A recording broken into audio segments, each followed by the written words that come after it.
il est doué, elle est courageuse, il a de l'audace. Mais alors pourquoi lui? Pourquoi elle? Et pourquoi pas moi? Bienvenue sur le podcast de l'anthropologie comportementale où aujourd'hui je voudrais vous parler de ce fameux potentiel dormant. Si toutes ces personnes que nous pouvons admirer ou envier ont ce potentiel, ce niveau de potentiel, en tout cas de qualité, il faut d'abord avoir à l'esprit une chose importante qui est porteuse d'espérance pour nous et de dynamisme aussi, c'est que si elles ont ce potentiel, c'est qu'il est commun à toute l'humanité. On est pleinement homme ou femme parce qu'on a un certain nombre d'attributs que nous partageons tous en commun avec l'humanité.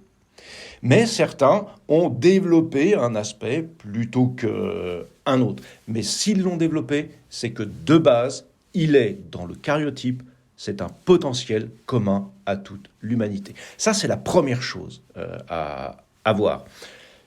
Vous savez, on est tous physiquement capables de faire des pompes. Seulement, si on n'en fait pas beaucoup, on n'aura pas une carrure d'athlète et on ne sera pas très doué pour faire des pompes. Mais à force d'en faire, petit à petit, on va développer son potentiel, alors physique, bien sûr, de sa carrure physique, mais surtout, on va développer sa capacité à faire des pompes, jusqu'à un moment où, bien sûr, nous allons saturer. Mais au moment de la saturation, il faut se poser une question importante. Est-ce que j'ai encore de la ressource ou est-ce que j'ai atteint ma limite? Ça, c'est une question importante parce que si j'ai atteint ma limite, eh bien, je suis pleinement au côté optimal de mon potentiel. Mais tant que je n'ai pas atteint ma limite, je ne suis pas au côté optimal de mon potentiel. Je peux encore progresser. Eh bien, c'est pareil avec tout ce qui est du comportemental. Le fait d'avoir de l'audace, le fait d'être capable d'éprouver de la joie, le fait d'être capable d'éprouver de la tristesse, le fait de se remotiver, etc., etc. Tout ça, en fait, c'est ce qu'on appelle des passions dormantes, c'est-à-dire passion parce que c'est passif et il faut quelque chose pour l'activer. Tout ça, nous l'avons en nous, mais à des degrés divers.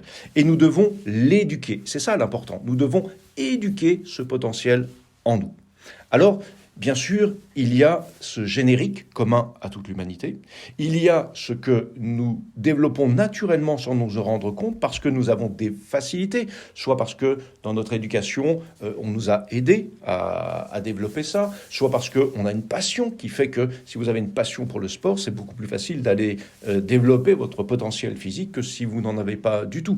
Et puis, il y a des limites physiques que l'on peut avoir parce que si vous êtes un jour casser une jambe, vous garderez peut-être très longtemps une fragilité qui fera que vous devrez faire attention et donc ne pas pousser plus au-delà certaines limites. Si vous avez un blocage psychologique, si vous n'arrivez pas à le dépasser, à le guérir, à aller au-delà, cela peut aussi limiter votre potentiel, votre capacité à la joie, votre capacité à entreprendre des choses. Ça, c'est ce qui est vraiment important, c'est vraiment de comprendre que nous avons tous, vraiment ce même potentiel. Nous l'avons tous. La question, c'est pourquoi nous ne l'avons pas développé?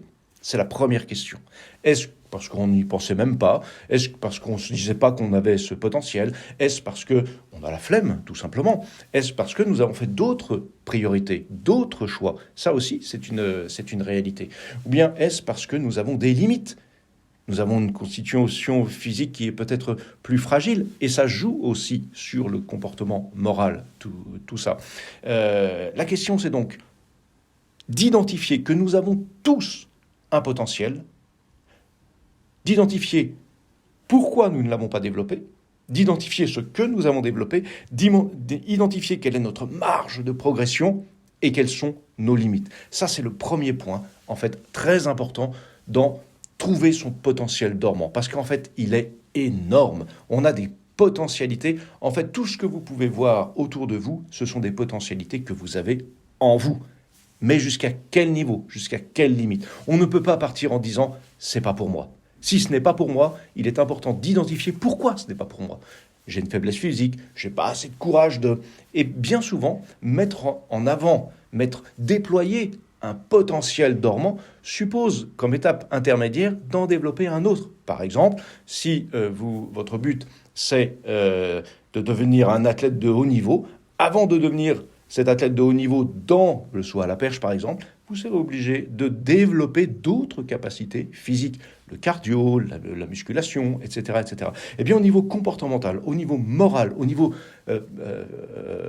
spirituel, au niveau plus intellectuel de toutes nos dimensions, c'est exactement la même chose. Peut-être que nous n'arrivons pas à déployer une partie de nous-mêmes parce que nous n'avons pas déployé les étapes intermédiaires qui sont nécessaires à ce déploiement.